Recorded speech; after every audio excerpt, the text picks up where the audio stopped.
for fun and learning. There's this channel, LiveOverflow.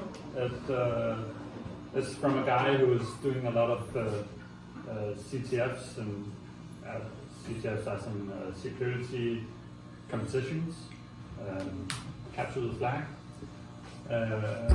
Yeah, and he is doing a lot of nice YouTube movies showing how to exploit various stuff.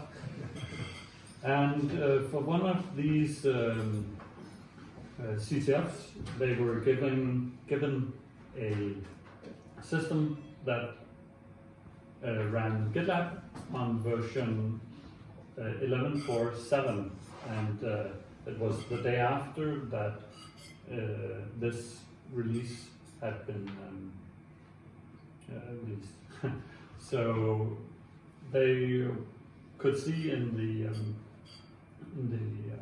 release notes that these two, among other fixes, these two fixes were done, and then they were supposed to retrieve a file from the file system. So I'm going to show how they can, with the server-side request forgery and the new line insertion vulnerability, they can get remote code execution.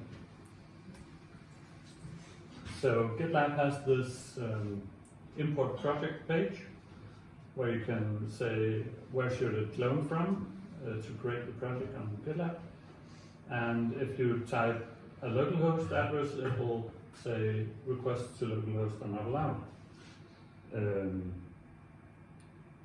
And apparently there was a bug in how they detected whether it was localhost or not, because they had the server-side request forgery diff for the fix, and you can see that it's something to do with IP version 6 addresses that go to localhost. And yeah, so we can, by using this kind of address, we can get it to try and clone a repository from its localhost. And when you try and clone something, this shows what is actually sent in clear text. So that's very useful to know, because you might be sending it to something that's not a Git server. So they also had this new line vulnerability in the project URLs. So if we use Burp Suite to edit the request going to the backend server, we can try and insert new lines into the Git URL, and you will see that it receives. It's actually contacting the localhost with the new lines still intact. So when this form is filled out with the URL for it to import from, with new lines in them, it will try to clone from localhost with these new lines in it. And how can we use that? Well, if they also run Redis on localhost, then, and if it's not protected by password authentication, then Redis functions as a clear text line-based protocol, and it ignores all commands that it doesn't know, and then when it gets commands that it knows, like set and get, it will actually run those. So how can we get remote code execution from that? Well, we can write stuff to Redis, and it's a Redis application. And what do we use Redis for in Redis applications? Active job. So we can write an active job, and when it gets executed, we can define what should be executed. So if we do something like that, we see the command inserted here. So this is just a command that will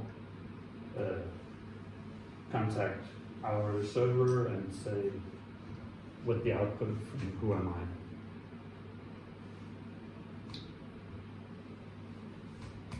Yeah. Does it work? Yeah, if you have an old version of GitLab. Yeah, GitLab is an open source project, so you can just install that version. I have an old version of GitLab on my computer. Sounds like yourself. So when will this actually be executed? When it will be? Yeah. Well, you can set that yourself, I guess. Isn't it somewhere in here? Include that. That's when it's included, or when it's going to be executed. I don't know. I guess the next time Sidekick or whatever system is pulling, then it will execute it. Right. Yeah, so it just But puts it in the queue, yeah. You could set when to execute it. Run out, or whatever it's called. Well, fortunately, none of our applications are vulnerable to this because we're using Heroku, and the way that is connected is that the security lies in a password, a token. And the reason why this is vulnerable is because they are counting on their network segregation, their firewall, that's the only security they have, because as soon as we get a server-side request, then we can circumvent the firewall, and yeah, you shouldn't really count on only splitting up your networks, but also have some authentication within your internal network. Do you know if they trying to change their infrastructure so that Redis is not, or like Redis or other services are not part of the same internal network? I don't know. I think they should.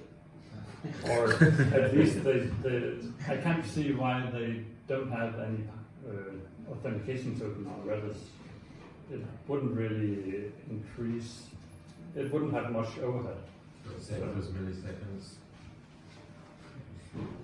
Milliseconds you never get back, right?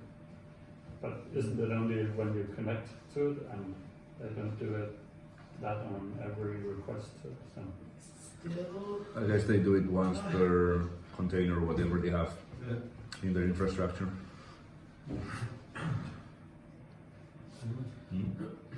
Good talk. Good.